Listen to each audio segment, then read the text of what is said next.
Community.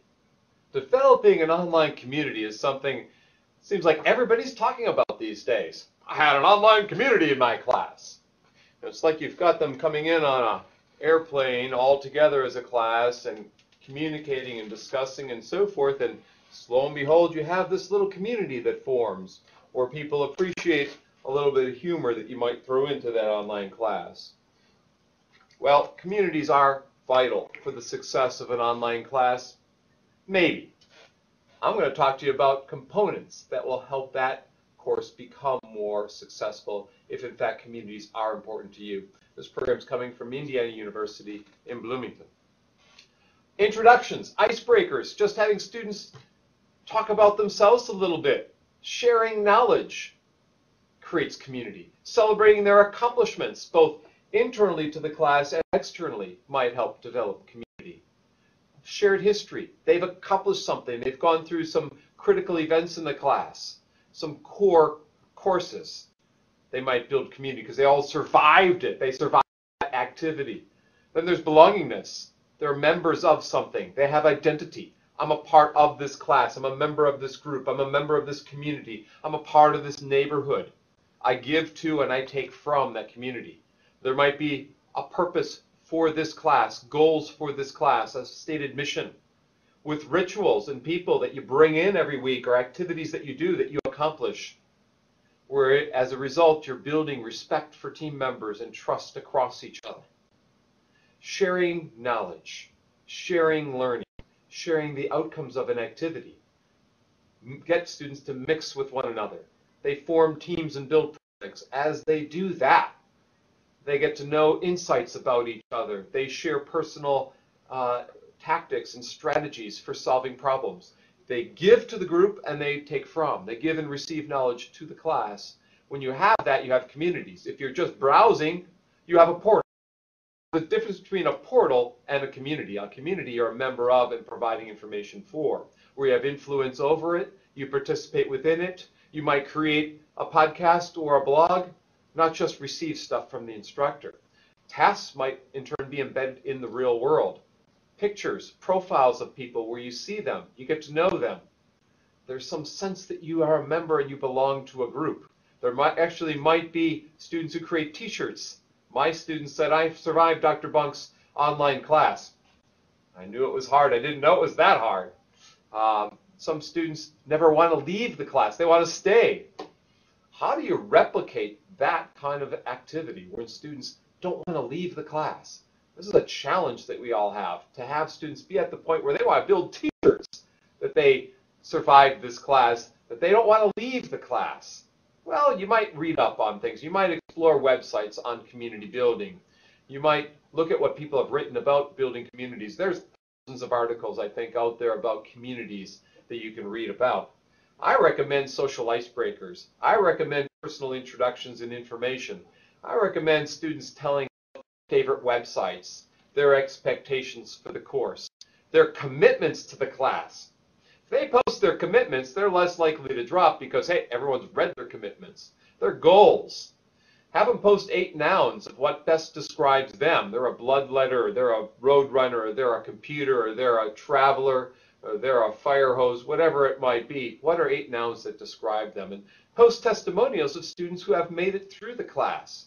The more personal the information, the more likely that students bond with one another. Logos, t-shirts, mottos, those things are all well and good, but bonding.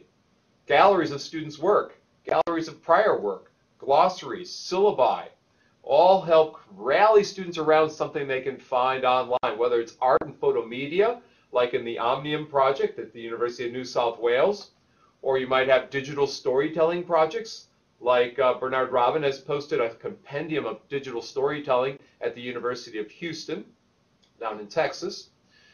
And you might have all these ways of getting student work on the table in a gallery to explore their artwork, their ideas. Coordinate global collaborations among students. Get students beyond your classroom so they get to know each other in other venues, get to know their peers around the world. Maybe use a video camera of some kind and have your students engage in some kind of an online webinar with excerpts groups around the world and other students using DimDim, Illuminate, Adobe Connect Pro. You might have a DimDim with up to 3, currently free up to 20 people. Same with YEW, View. Illuminate, Adobe Connect Pro. All these tools are ways to build synchronous activities, real-time events where you get to know someone maybe a little bit better. You can touch them a little bit with a live session, if you will. You also might want to build activities for work teams around shared interests. Instead of assigning students to set groups, you might look for their interest groups and form teams that way. You might have students reflect on any internship or practicum experiences on the web and then link their ideas together in a summary post of some kind. Connect them together. Maybe have students vote on tasks, suggest new tasks or assignments for the class. Use something like Mr. Poll or Micro Poll to get their points of view.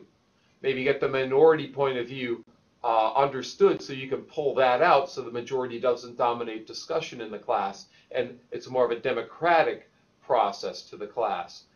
Foster interaction and feedback among students. And when you've done that, archive what's gone on for the next semester to see a really interactive class, to see students who know and respect each other. Have those prior semester work available so that the class itself continues over time. You don't just have a one-off class, but you have a continued class. You all are members, graduates, alumni of this class. It's a wonderful, warm experience to be a member of this particular class. That's the way to do it. Mentors, potentially tutors, experts who might come in from some kind of e-mentoring network you find on the web, some kind of e-coaching network. In the corporate world, they have Triple Creek Associates providing open mentoring.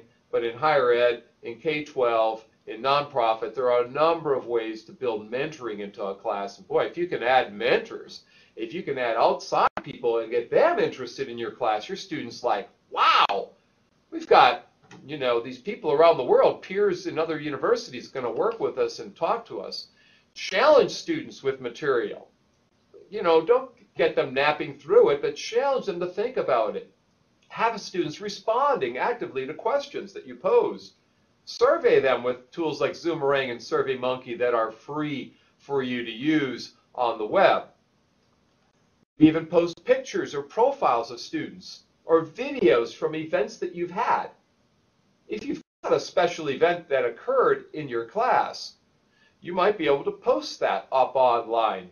Have some kind of website where you have awards, ceremonies, or something that students can go to show their friends or their spouse or their grandparents or parents. The more places you have that touch people's hearts as well as their minds, the more likely you'll have community, because it's affect plus it is cognition. So Flickr and Picasa are ways to share pictures of what might have happened in the class. So it's time for you now to build communities within your classroom setting. It's time for you to think about what are the components that might enable me to wrap around more successful class activities.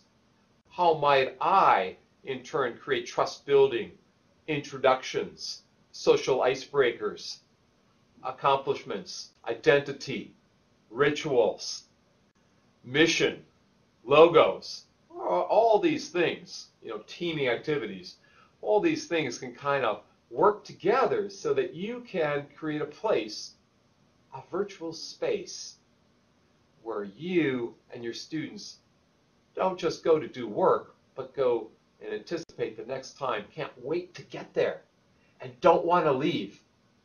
That's the charm of an online community. It's not always possible, but it can be done, and you can, in turn, be excited about doing something in your class. Good luck building communities.